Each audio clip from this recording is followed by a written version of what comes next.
Assalamualaikum warahmatullahi wabarakatuh. Alhamdulillahilladzi khalaqal mauta wal hayata liyabluwakum ayyukum ahsanu amala. Asyhadu an la ilaha illallah wahdahu la syarikalah wa asyhadu anna Muhammadan abduhu wa rasuluh. Allahumma salli wa sallim ala nabiyyina Muhammad wa ala alihi wa sahbihi wa man walah, amma ba'd.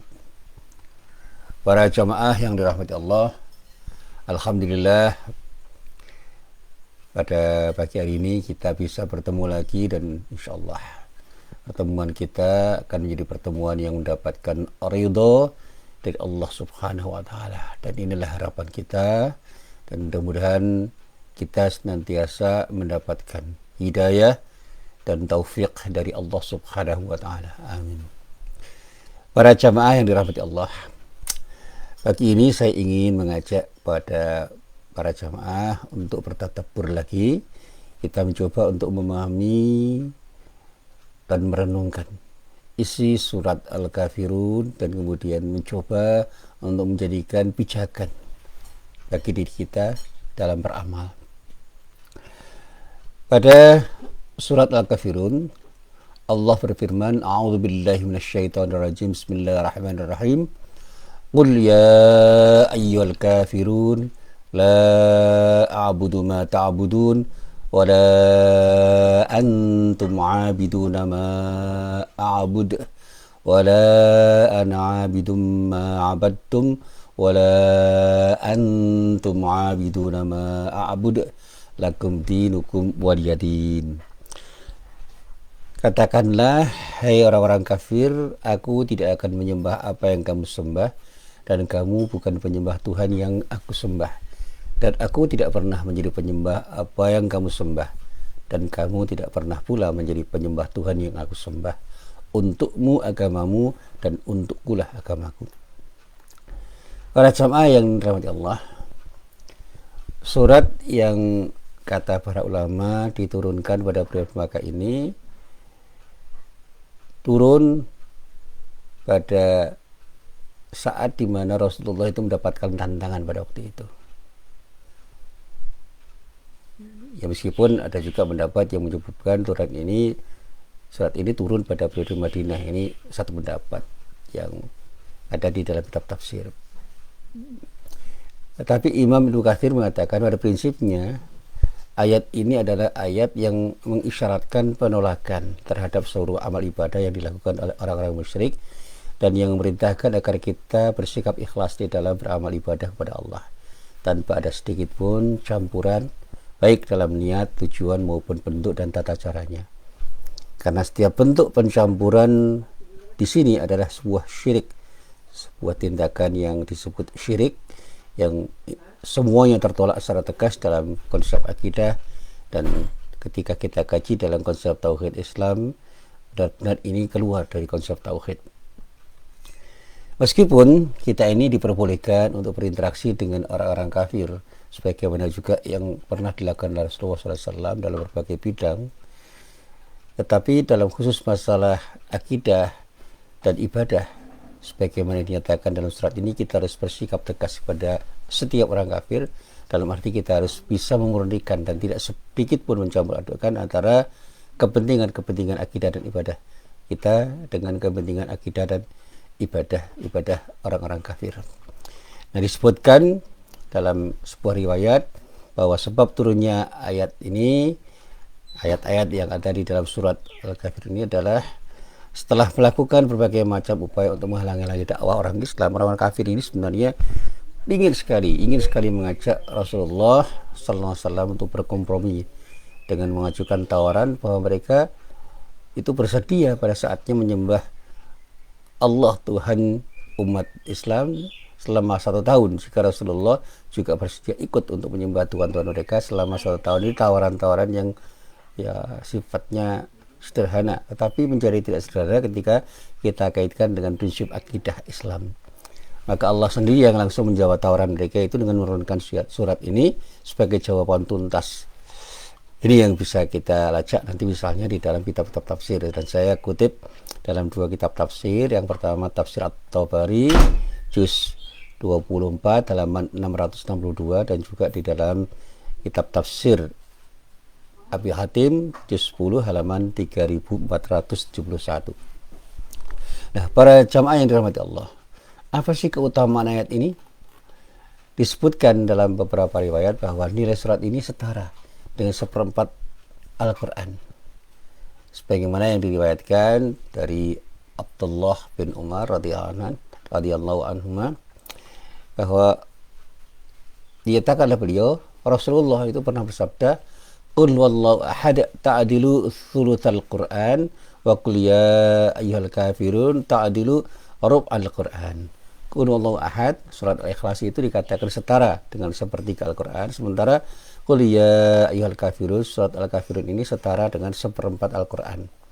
Ini yang nanti bisa kita lacak di dalam hadis-hadis Nabi, dan saya dapatkan di dalam riwayat At-Tabrani dari Abdullah bin Umar radhiyallahu anhuma di dalam kitab Al-Mu'jam Al-Kabir juz 11 halaman 35, hadisnya hadis nomor 13.311. Di dalam banyak riwayat disebutkan bahwa Rasulullah SAW itu biasa membaca surat Al-Kafirun dan surat Al-Ikhlas ini di dalam beberapa macam salat, di antaranya 2 rakaat salat sunnah fajar misalnya, kemudian salat sunat ba'diyah maghrib, dan bahkan Ibnu Majah dan Ibnu Hibban menyatakan dalam sunat-sunat tawaf ya, dan juga dalam salat witir. Nah, beberapa riwayat juga menyebutkan disunnahkannya membaca surat Al-Kafirun ini juga di dalam hal yang terkait dengan tidur kita. Sebelum tidur itu kita sunnahkan untuk membaca surat ini. Nah, ini yang bisa kita dilacak di dalam kitab-kitab hadis. Nah, secara umum kandungan surat ini memiliki 2 kandungan utama. Yang pertama, ikrar kemuliaan tauhid, khususnya tauhid uluhiyah.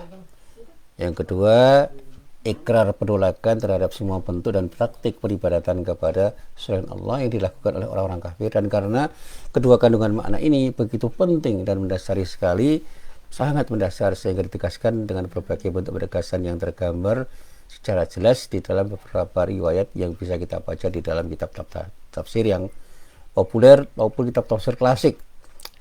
Dikatakan di dalam beberapa kitab tafsir, pertama, ayat ini menyatakan, menegaskan bahwa Allah merintahkan Rasulullah Nabi Muhammad SAW untuk memanggil orang kafir dengan khitab, dengan panggilan ya ayyuhal kafirun, wahai orang kafir. Jadi panggilan terhadap orang kafir itu bukan panggilan untuk melecehkan, tapi untuk menegaskan bahwa kita dan mereka itu berbeda. Padahal Al-Quran tidak biasa memanggil mereka dengan cara yang vulgar semacam ini. Yang lebih umum digunakan di dalam Al-Quran adalah kitab semacam ya ayyuhan nas, untuk mengisyaratkan kesetaraan. Nah, inilah yang kemudian dikatakan oleh para ulama bahwa panggilan ya ayyuhal kafirun itu bisa saja dilakukan dimanapun kapanpun, tetapi tentu saja tidak dengan maksud untuk melecehkan, tetapi untuk menegaskan dan membedakan antara kita dengan mereka yang tidak beriman. Dan saya yakin bahwa panggilan ini bukan untuk mengolok-olok. Panggilan ini hanya untuk menegaskan saja. Yang kedua, ditegaskan pada ayat kedua dan keempat, Allah perintahkan Rasulullah SAW untuk menyatakan secara tegas, jelas, gamblang, dan terbuka bahwa ketika kita itu berhadapan dengan orang kafir, seperti yang ditegaskan Rasulullah, dan sekaligus pada saat berhadapan dengan orang kafir dimanapun dan kapanpun, beliau sama sekali tidak akan pernah menyatakan saya akan menyembah apa yang Anda sembah. Saya tetap akan menyembah apa yang saya sembah sebagaimana orang-orang yang beriman, dan silahkan Anda itu menyembah apapun yang Anda sembah. Sehingga penyembahan terhadap apapun yang disembah orang kafir tidak boleh kita sembah dan tidak dibenarkan sama sekali. Yang ketiga, pada ayat ketiga dan kelima, Allah merintahkan Rasulullah SAW yang menegaskan dengan jelas dan terbuka bahwa orang-orang kafir pada hakikatnya tidak akan pernah benar-benar menyembah Allah. Hal ini bisa kita pahami sebagai larangan orang-orang kafir untuk ikut-ikutan untuk melakukan praktek peribadatan yang dilakukan orang-orang beriman. Mereka selama berada dalam kafiran itu tidak bisa melakukan tindakan yang lakukan orang beriman, karena keberimanan itu menjadi syarat terpenting ketika beribadah kepada Allah. Mereka akan boleh melakukan berbagai macam praktik peribadatan jika mereka sudah masuk ke dalam agama Islam dengan landasan iman yang benar. Yang keempat, Allah lebih menegaskan bahwa, dan penegasan ini dilakukan dengan mengulangi ayat, di mana kandungan makna ayat kedua diulang dalam ayat keempat dengan sedikit perubahan redaksi nas, sedangkan ayat yang ketiga diulang dalam ayat kelima dengan redaksi yang sama persis. Adanya pengulangan ini, kata para ulama, menunjukkan adanya penafian atas realitas sekaligus larangan yang bersifat total dan menyeluruh, yang mencakup seluruh waktu yang lalu, kini maupun yang akan datang, selamanya, dan mencakup seluruh bentuk dan segala macam bentuk peribadatan, segala bentuk amalan dan bentuk yang utamanya terkait dengan peribadatan. Yang kelima, Allah memungkasi dan menyempurnakan semua itu dengan menegaskan dalam firman-Nya, lakum dinukum waliyadin, bagi kalian agama kalian dan bagiku agamaku, di mana kalimat penutup yang singkat ini memberikan sebuah penegasan sikap atas tidak bolehnya mencampur adukan antara agama ketika kita berinteraksi dengan orang-orang yang beragama lain. Jadi sinkretisme itu harus kita jauhi.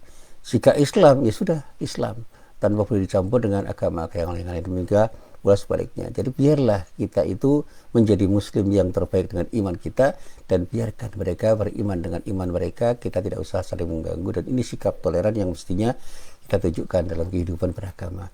Dan ayat ini juga memupus sama sekali harapan orang kafir yang menginginkan kita itu mengikuti dan terlibat di dalam peribadatan mereka dimanapun dan kapanpun kita berada. Nah, para jamaah yang dirahmati Allah, kalimat lakum dinukum waliyadin ini kalimat yang sangat tegas. Ayat pamungkas yang merupakan ringkasan dan kesimpulan dari seluruh kandungan surat Al-Kafir ini secara umum semakna dengan firman Allah yang lain di dalam surat-surat yang bisa kita baca, misalnya dalam surat Yunus ayat 21, surat Al-Qasas ayat 25, dan banyak ayat lagi yang lainnya yang maknanya mirip dan semakna secara hakiki, di mana semuanya berintikan pernyataan dan ikrar ketegasan sikap setiap orang yang beriman terhadap orang-orang kafir ketika kita berinteraksi dengan orang kafir, tanpa ada sedikit pun toleransi, kompromi, dan mencampur adukkan kepentingan keberagaman kita ketika kita sudah masuk dalam wilayah akidah dan ibadah. Jadi dalam masalah akidah dan ibadah itu harus ada ketegasan. Sehingga kalau kita bicara tentang bagaimana kita itu harus berhukum dengan hukum Allah dalam masalah akidah dan ibadah, ya sudah tidak ada kompromi sama sekali. Tetapi dalam bidang muamalah ada kelenturan yang pada saatnya memang kita harus memilah dan memilih. Nah, di sisi lain kita bisa merenungkan surat ini pun dari awal sampai akhir sebenarnya juga mengandung makna kita ini harus punya sikap toleran kepada setiap pemeluk agama lain. Sikap toleran itu ya sikap mengakui eksistensi atau keberadaan agama selain Islam dan keberadaan penganut-penganutnya, meskipun yang dimaksud dengan mengakui terhadap eksistensi atau keberadaan itu tentulah sekedar pengakuan terhadap realitas dan sama sekali bukan pengakuan kebenaran atau pembenaran terhadap ajaran-ajaran yang dimiliki atau ditawarkan oleh setiap orang yang beragama dengan agama masing-masing yang mereka yakini. Dan hal ini didukung oleh pernyataan yang menegaskan bahwa tidak boleh ada pemaksaan untuk masuk Islam, apalagi agama yang lain. Jadi kata la ikraha fiddin itu penegasan bahwa kita tidak boleh memaksa orang lain untuk berislam. Demikian juga orang lain tidak boleh memaksakan kehendak agar kita masuk dalam agama mereka. Dan hal ini dikuatkan lagi dengan dibenarnya kaum mukminin, orang-orang yang beriman itu bergaul, berinteraksi dengan setiap orang, bekerjasama dengan orang-orang yang tidak sama agamanya dengan kita sebagai orang-orang yang beriman dalam berbagai bidang kehidupan. Misalnya dalam bidang sosial keagamaan, sosial pendidikan, sosial ekonomi, dalam bidang politik dan yang lain-lain. Yang jelas semua bidang selain bidang akidah dan bidang ibadah itu kita terbuka untuk bekerjasama selama tidak merusak prinsip akidah dan ibadah kita. Nah, adanya dua sikap terkait dengan hubungan antara orang Islam dan umat lain ya, yang harus dipahami secara tegas dan proporsional itu setiap orang Islam harus bisa bersikap tepat. Di dalam hal yang terkait dengan ibadah dan akidah, kita harus mengatakan ini agamaku, itu agamamu. Tapi dalam bidang yang berkaitan dengan persoalan muamalah duniawiyah, kita bisa berinteraksi dengan siapapun, dimanapun, dengan apapun, tanpa harus merusak akidah dan ibadah kita. Sikap tegas inilah yang harusnya kita tunjukkan sampai saat ini. Nah, sebagai penutup pengajian singkat pada hari ini, saya akan menyatakan bahwa bagaimanapun juga kita harus belajar bahwa ayat-ayat yang ada di dalam surat Al-Kafirun itu adalah ayat-ayat yang seharusnya menjadi pijakan kita di dalam berinteraksi dengan setiap orang yang sama-sama hidup di dunia ini, meskipun mereka itu berbeda agamanya dengan kita, berbeda keyakinan dengan diri kita.